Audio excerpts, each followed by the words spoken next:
पूर्ण परमात्मा, सर्वश्रेष्ठी रचनाहार कबीर देव प्रत्येक युग में इस धरा पर अवतरित होते हैं और एक आम जनसाधारण की तरह लीला करते हुए अपने वास्तविक घर यानी सतलोक की जानकारी भक्त समाज को देते हैं। किंतु उस समय हर कोई परमेश्वर को नहीं पहचान पाता।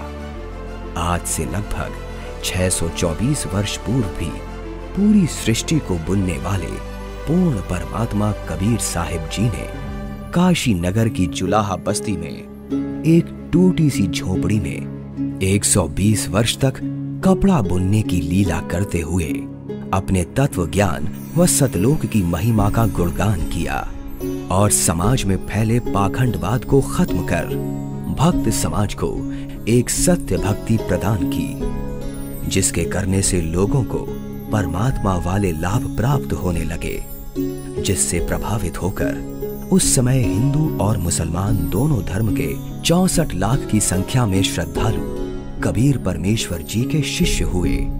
वहीं दूसरी तरफ कबीर परमेश्वर जी को एक आम भक्त, संत व गरीब जुलाहा समझ उस समय के मुल्ला, काजी, पंडित और ब्राह्मण कबीर साहिब जी की महिमा चारों तरफ फैलते हुए देख ईर्ष्यावश आए दिन उन पर जुल्म करने की असफल कोशिश करते ही रहते थे। उन्हीं में से एक थी राजा सिकंदर लोधी के धार्मिक पीर शेख तकी द्वारा काशी में भंडारे की झूठी चिट्ठियां डालकर परमेश्वर कबीर जी को बदनाम करने की साजिश। इस कबीर ने तो हम सभी का जीना हराम कर रखा है। हमने उसे मारने की कितनी बार कोशिश कर ली, लेकिन वो हर बार किसी न किसी तरह बच ही जाता है। अब नहीं बच पाएगा। अब की बार मैं ऐसा पैंतरा फेंकूंगा कि उसे काशी छोड़कर भागना ही पड़ेगा। ऐसा क्या सोचा है पीर जी? पास आओ।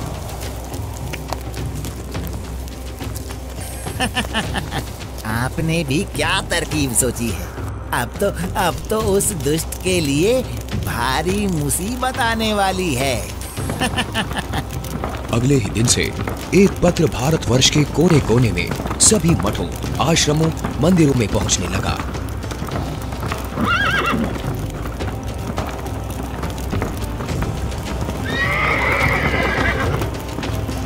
पत्र में लिखा था, मान्यवर कबीर सेठ पुत्र नूर अली अंसारी, जुलाहों वाली कॉलोनी, काशी शहर में 3 दिन का धर्म भोजन भंडारा कर रहे हैं, जिसमें सर्व साधु संत आमंत्रित हैं। भंडारे में प्रतिदिन प्रत्येक भोजन के बाद 1 सोने की मोहर व दोहर दक्षिणा में दी जाएगी। भोजन में लड्डू, जलेबी, हलवा, खीर, दही बड़े, मालपुए, रसगुल्ले आदि आदि सब मिष्ठान खाने को मिलेंगे और साथ में सूखा सीधा भी दिया जाएगा। सभी शिष्यों को बता दो, भंडारे में सभी को चलना है।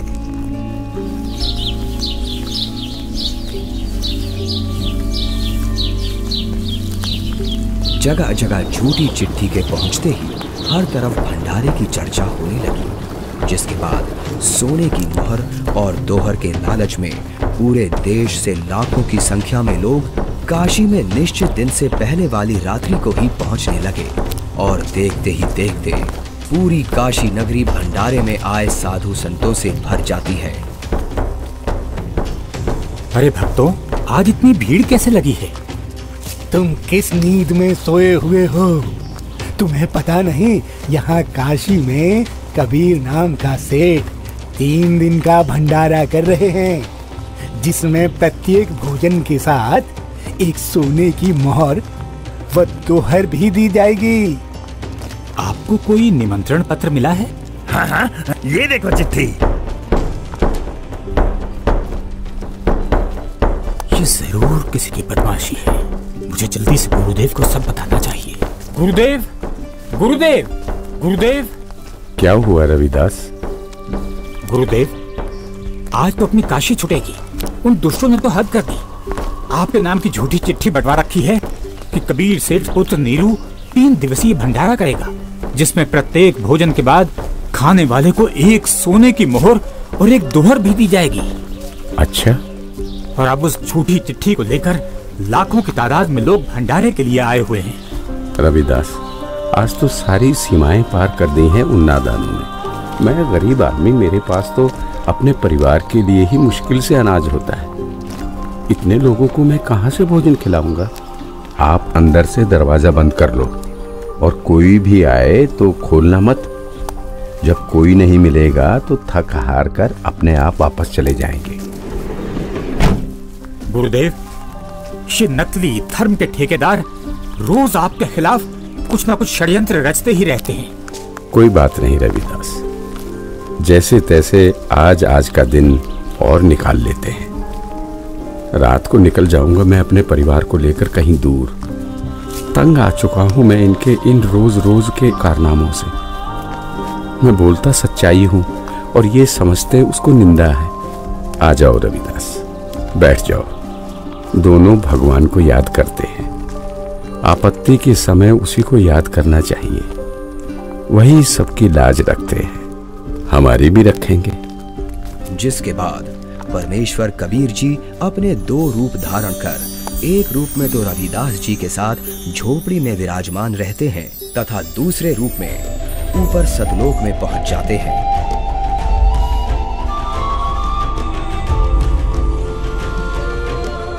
जहां असंख्यों बैल उनका इंतजार कर रहे होते हैं, जिनके ऊपर टंगे झोलों में भंडारे के लिए टेंट का सामान और पका पकाया भोजन, लड्डू, जलेबी, कचौड़ी, पकौड़ी सब लदा हुआ है। हे सृजनहार परमात्मा, जहाँ आप गए हो वो तो खाकी खंजूर स्थान है। वहाँ सारी उम्र लगे रहते हैं, फिर भी खाने को भोजन तक अच्छे से नसीब नहीं होता। आपके आदेश से हमने सब कुछ तैयार कर रखा है। परमेश्वर कबीर साहिब जी वहाँ खड़े अनंत कोटि बैलों में से केवल 9 लाख बैलों को और सेवादार रूप में वहीं की कुछ हंस आत्माओं को लेकर एक पल में सतलोक से चलकर काशी में प्रकट हो जाते हैं।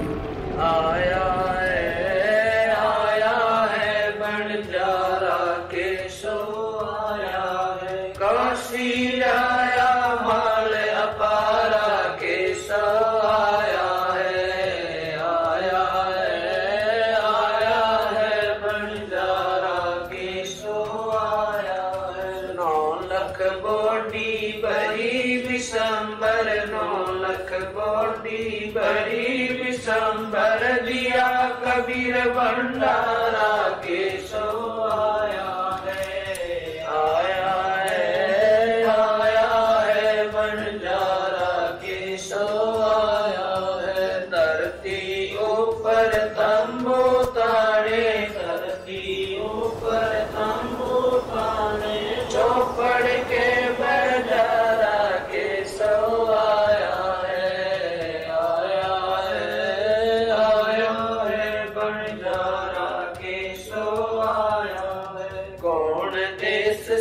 बालद आई, कौन देश से बालद आई, ना कहीं बजाने वाला के सो आया है, आया है बंजारा के सो आया है। अपरम पार पार गत तेरी, अपरम पार पार गत तेरी, कित उतरी जलधारा के सो आया है, आया है बंजारा के सो आया है। साहूकार नहीं कोई जाके, साहूकार नहीं कोई जाके, काशी नगर मजारा के सो आया है,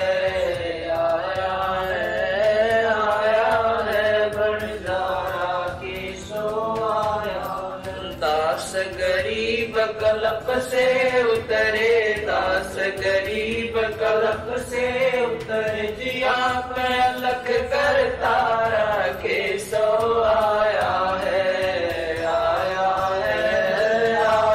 है बंजारा के सो आया है। दास गरीब कलप से उतरे, दास गरीब कलप से उतर दिया पे अलग करता केशव आया है, आया है, आया है बंजारा केशव आया है।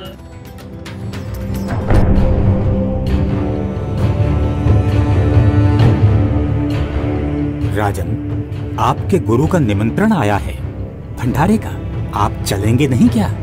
गुरुदेव भंडारा करें और मैं न जाऊं, मैं अवश्य चलूंगा। काशी चलने की तैयारी की जाए। देखते ही देखते काशी शहर के चौपड़ के बाजार में परमेश्वर की दया से भंडारा शुरू हो जाता है। ऐसा स्वादिष्ट भोजन, वाह, जो खाता वो गुण गाते नहीं थक रहा था। सब्जी, पूड़ी, लड्डू, जलेबी, कचौड़ी, पकौड़ी, दही भल्ले, खीर, हलवा आदि जो कोई कुछ भी पकवान मांगता वो उसे खाने को मिल रहा था। और चिट्ठी में लिखे अनुसार प्रत्येक भोजन के बाद सभी को एक दोहर और एक सोने की अशरफी भी दी जा रही थी।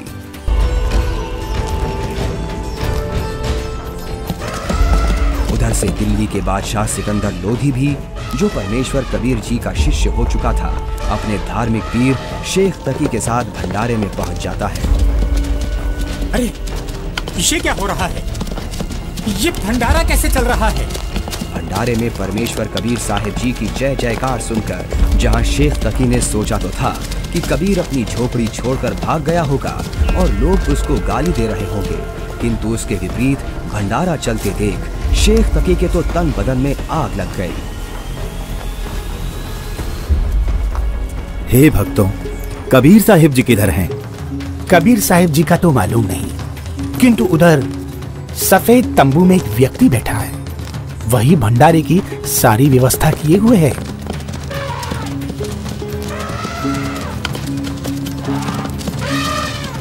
ये भंडारा कैसे चल रहा है?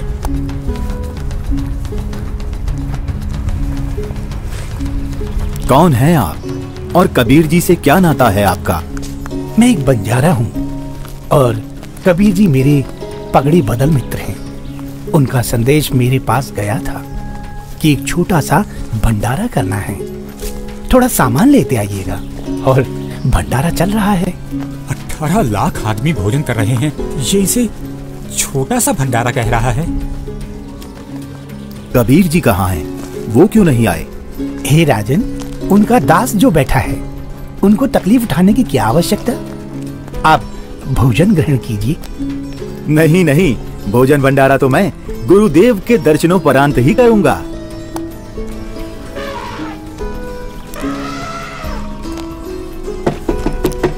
हे गुरुदेव, लगता है उन्होंने हमें यहाँ भी खोज लिया। भीड़ शायद घर पूछते पूछते यहाँ तक पहुँच गई है। कोई बात नहीं, आप दरवाजा मत खोलना, कुछ देर बाद अपने आप चले जाएंगे। दरवाजा खोलिए परवरदिगार, दिल्ली से आपका दास सिकंदर आया है। राजन, हम दरवाजा नहीं खोलेंगे। इन लोगों ने तो आज सभी हदें पार कर दी हैं। मेरे नाम से झूठी चिट्ठी डाल रखी है। मैं कैसे निकलूं बाहर? इस बनारस में कोई सेठ भी मेरा ऐसा जानकार नहीं है जो मुझे पैसे उधार दे दे। मैं तो बड़ी मुश्किल से ताना बुनकर अपने परिवार का पालन करता हूँ। इन लोगों ने मेरा जीना मुश्किल कर दिया है। बस आज रात होने का इंतजार है राजन। रात होते ही मैं अपने परिवार को लेकर कहीं दूर चला जाऊंगा। है परवरदिगार, आप मुझे नहीं बहका सकते। आप ही अल्लाह अकबर हो। आपने देखो वहाँ क्या रंग लगा रखे हैं। एक बार दरवाजा खोल दो दाता, दास आपके दर्शन करना चाहता है। खोल दो दरवाजा। राजा सिकंदर लोधी के आग्रह करने पर परमेश्वर कबीर जी जैसे ही भंडारे में चलने के लिए खड़े होते हैं, तभी उनके सर पर अपने आप ही हीरे पन्ने से जड़ा हुआ एक बहुत ही सुंदर मुकुट आ जाता है और कुटिया से बाहर निकलते ही उस परम पिता पर आसमान से फूलों की वर्षा होने लगती है। रविदास जी, आज ये सेवा मुझ दास को दे दीजिए। आप तो रोजाना करते हो।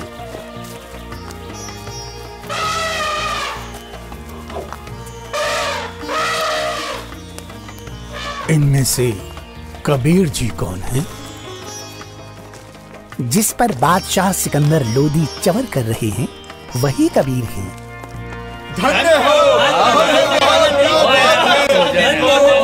भोजन है। इसके बाद कबीर साहिब जी अपने ही दूसरे रूप केशव से मिलने के लिए उनके तंबू में आते हैं और जो ही परमेश्वर कबीर जी तंबू में प्रवेश करते हैं तो देखते ही देखते अपने आप उनके लिए एक सुंदर सिंहासन लगने लग जाता है जिस पर चारों तरफ हीरे पन्ने मोती जड़े हैं। परमेश्वर कबीर साहिब जी आसन ग्रहण करते हैं। उधर परमेश्वर को देखने के लिए भंडारे में आई लाखों की भीड़ टेंट के चारों तरफ इकट्ठा हो जाती है, जिसके बाद केशव रूप परमात्मा कबीर जी से कहते हैं, हे परमेश्वर, आप अपने अद्भुत लोक को छोड़कर इस झूठ कपट वाले लोक में क्यों आ गए? आप इनका भला सोचते हो, इनको अमृत भोजन खिला रहे हो और ये आप ही के विरुद्ध इकट्ठा हुए रहते हैं। केशव, सब लोग मैंने ही रचे हैं, सबका धारण पोषण मैं ही करता हूँ। तू मेरे दुख को नहीं जानता, ये सब मेरे बच्चे ही हैं। अपनी अज्ञानता से ये काल के जाल में फंसकर भयंकर कष्ट उठा रहे हैं और उसी काल के प्रभाव से ये आज मुझे अपना दुश्मन मान रहे हैं। मैं इनको सत भक्ति देकर वापस लेने के लिए आया हूँ। परमेश्वर जी, आप हंस लोक को छोड़ इस जीव लोक में आए, जिनका हाड़, चाम और रक्त का बना शरीर है, जिसमें विष्ठा भरी पड़ी है। आप इनसे कैसे भक्ति कराओगे? केशव, भैंस या गाय आदि को बच्चा होने से पहले उसमें सिर्फ हाड़ चाम होता है, दूध नहीं होता। और जब बच्चा हो जाता है तो उसी हाड़ चाम के शरीर से दूध की बाल्टी भी भर जाती है। ठीक इसी प्रकार मैं इनमें भक्ति प्रवेश करूंगा और उस भक्ति से इस हाड़ चाम के शरीर में ही इनको सतलोक प्राप्ति होगी। हे परमेश्वर, ऐसे लोक में जहाँ जमीन पर पांव रखते ही दंड लगता है, ऐसे गंदे लोक में आपकी रहनी पर मैं बलिहारी हूँ। वहीं शेख तकी की चाल उसी पर उल्टी पड़ गई। उसने लोगों को इकट्ठा तो इसलिए किया था कि कबीर किसी को भोजन करा नहीं पाएगा और लोग उसको गालियां देंगे, लेकिन कबीर जी ने उन इकट्ठा हुए लाखों भक्तों को 3 दिन तक मोहन भोजन भी खिलाया और सोने की मोहर व दोहर देकर सत्संग से उनका अज्ञान अंधेरा भी हटाया। फिर भी ये सब शेख तकी से देखा नहीं गया। उसके अंदर जलती ईर्ष्या की आग इतने महान समागम में भी कमी ही ढूंढ रही थी और इसी आग में शेख तकी मुंह बनाकर सिकंदर लोधी से कहने लगा, चलो राजन, इसने क्या भंडारा किया है, बहुत अच्छा सा किया है। ऐसे ऐसे तो हम 100 भंडारे कर देंगे। शेख तकी ने जब इतना कहा ही था कि बोलते बोलते उसका मुंह टेढ़ा का टेढ़ा ही रह गया और वो गूंगा बहरा भी हो गया। उसने कुल 52 बार कबीर साहिब जी पर जुल्म किए, परंतु ये उसके जीवन की आखिरी बकवाद थी जो उसने कबीर परमेश्वर जी के साथ की। 3 दिन तक समागम चला। तीसरे दिन सेवकों ने बचा हुआ सामान व टेंट आदि बैलों पर लाद दिया और चल पड़े।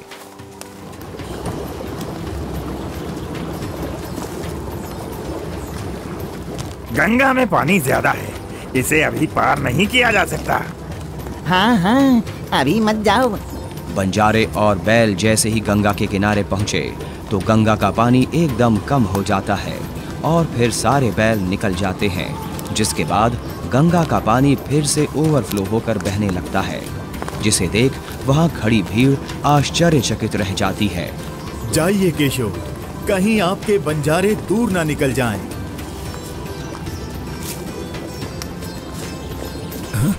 ये क्या? कहाँ गए बैल, कहाँ गए बंजारे? राजन, जहाँ से आए थे वहीं चले गए। इससे पहले कि सिकंदर इस बात को समझ पाता, उसी समय केशव भी कबीर जी के अंदर समा गए। सिकंदर दंग रह गया, रोते हुए कबीर परमेश्वर जी के चरणों में दंडवत की। बंदी छोड़ साहिब की जय हो। इस प्रकार परमेश्वर कबीर साहिब जी ने उन दुष्टों की इस साजिश को भी नाकाम करते हुए यह लीला की और भक्त समाज के सामने एक उदाहरण पेश किया कि चाहे कोई गरीब हो या अमीर, भगवान की भक्ति हर इंसान कर सकता है। जैसे मैंने कपड़ा बुनकर अपना व अपने परिवार का पेट पाला और भक्ति भी की, तो समय आने पर परमात्मा ने मेरी लाज भी रखी। उसी प्रकार आप भी मुझ पर यानी परमात्मा पर विश्वास करो और भक्ति करो। फिर देखना, जब कभी भी आपको मेरी आवश्यकता होगी तो मैं आगे खड़ा मिलूंगा। पर्वत पर्वत मैं फिरा, कारण अपने राम, राम सही के संत मिले, जिन सारे सब काम सच्चा है। अभी आपने देखी सत्य घटना पर आधारित 2D एनिमेशन वीडियो। आप सुनिए परमेश्वर कबीर जी और उन्हीं के रूप में आए केशव बंजारा जी की वार्ता की पूरी कथा का सार अमृतवाणियों के द्वारा संत रामपाल जी महाराज के मुखारबिंदु से। चौपड़ के बाजार फिर कर आए केसो पास, गरीबदास कुर्बान गति क्या क्या कहूँ विलास। पाठ पटंबर बस गए ऊपर हीरे लाल, गरीबदास साहेब धनी डाये मुक्ता माल। केसो और कबीर का तंबू माई मिलाप, गरीबदास 8 पैर लग गोष्ठी निजगर गाप। केसो कहत कबीर से पूछत बाता बीन, गरीबदास क्यों उतरे ऐसे मुल्क मलीन। 100 योजन पर लगत है या दुनिया की गंद, गरीबदास केसो कहे हाड चाम का फंद।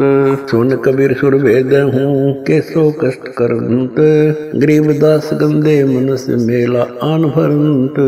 बिष्टा जिनके देह में मगन फिरे दिन रात, गरीबदास केसो कहे जिन सिर यम की घात। सुन कबीर मन भावने तुम्हारी बात अगाध, गरीबदास केसो कहे तुमसे तुम ही साध। धन कबीर कुर्बान जा ऐसी रहरी तुम्हार, गरीबदास के सो कहे छोड़िए गंदा संसार। नरक भरे तिस उदर है रुदर भरी सब देह, गरीबदास के सो कहे या मनुष्य मुखे है। राम नाम कैसे भोर नरक नगीन शरीर, गरीबदास के सो कहे विलंबे कहाँ कबीर। दम बिन दे ही सही नहीं जमी आसमान, गरीबदास के सो कहे जहाँ रहन स्थान। हीरे पीले मोती जहाँ हीरे बदन सफेद, गरीबदास के सो कहे सुनो देश का भेद। लाल श्याम जहाँ रतन है नहीं भौतिक आकार, गरीबदास के सो कहे चल कबीर परिवार। सुन के सो अब वंदना कह कबीर संदेश, गरीबदास लोक में है हमारा परवेश। आड चाम की देही में दूध रतन सरवंत, गरीबदास घट पिंड में ऐसे है भगवंत। तन दूधी को पाड़ कर जय कोई देखे दूध, गरीबदास उस पिंड में आड चाम और गूद। हमरे ही हुनियारे है अमरा सर्जनहार, गरीबदास विधि भेद सुन खुला मुक्ति द्वार। युग 70 हम ज्ञान दिया जीवन समझा एक, गरीबदास घर घर फिरे दरे कबीरा भेख। 70 युग सेवन किए किन न बुझी बात, गरीबदास न समझात हूँ मोहे लगावे लात। कल्प कोटि युग बीतिया हम आए हर बेर, गरीबदास के सो सुनो देन भक्ति की टेर। स्वर्ग मृत्यु पाताल में हम बैठे कई बार, गरीबदास घर घर से जा मार मार के मार। हमारी जात अपूर्वी पूरब रहनी हमारे, गरीबदास कैसे जुड़े पश्चिम के कतार। हम है ठेठ पूरब के उतरे औगट घाट, गरीबदास जी दक्षिण के यो नहीं मिलती साट। हम पूरब के पूर्वी उत्तर देश उतरंत, गरीबदास जी दक्षिण के यो नहीं संग चलंत। जिन्हों हमारी सीख ली काटू जरा मण जंजीर, गरीबदास के सो सुने ऐसे कहे कबीर। फिर बाजी विद न रचे वह नी जीव अवंत, गरीबदास सत्यलोक में अमर पटा पावंत अनंत कोट बाजी जहाँ रचे सकल ब्रह्मंड गरीबदास मैं क्या करूं काल करत जीव खंड किलों काल निकंद हूँ जीव विध्वंस नहीं होए गरीबदास दुल्ला कहे शब्द न बूझे कोए मनुष्य जीव क्या बात है पशु पक्षी परवान गरीबदास दुल्ला कहे करहूं हंस अमान मैं बंजारा आदि का यही हमारी साट गरीबदास जी अबे करूं बोर न आवे बाट एक गाड्डा एक जलाइए यानी मोए सुहाए गरीबदास सतलोक में देहूं जीव पहुँचाए सोन कबीर के शोक है जो कुछ करो सुकीन गरीबदास मुख्तार तुम ही दीन वे दीन सुन सतगुर तो से कहूं तुम हो दीन दयाल गरीबदास आदीन में तुम साहिब अब्दाल अनंत कोटि ब्रह्मांड को तारत लगे नेवार गरीबदास के शोक है तुम ही दारमदार तुम ही दारमदार हो यहाँ कल्प नहीं इंच गरीबदास के शोक है सब तुमरे ही परपंच के सोतले सौदाम को 9 लाख बोली लीन गरीबदास बंधन किया बाजत है सुरबीन के सो और कबीर जित मिलत बेता एक दास गरीब कबीर हरि धरते नाना भेख बंजारे और बैल सब लाए थे भरमाल गरीबदास सतलोक को चले गए तत्काल आवत जाते ना लखे कौन नाम प्रकाश गरीबदास बूझ है कहाँ गए हरिदास हरि में हरि के दास है दासन के हरि पास गरीबदास पद अगम गति सात की उदास चलो सिकंदर बादशाह क्यों व्यर्था भक्त कमाए गरीबदास उस पीर के तन मन लगी भाए जेता शहर कबीर का हमरे बहुत अनेक गरीबदास से तक के लगी जुबान नेक गूंगा भया बोले नहीं जवाब जुबान गरीबदास मारा पड़ा बिन ही करो कमान एता दोष दरह कहाँ दग्ध जमी आसमान गरीबदास गूंगा भया बहरा हुआ कान।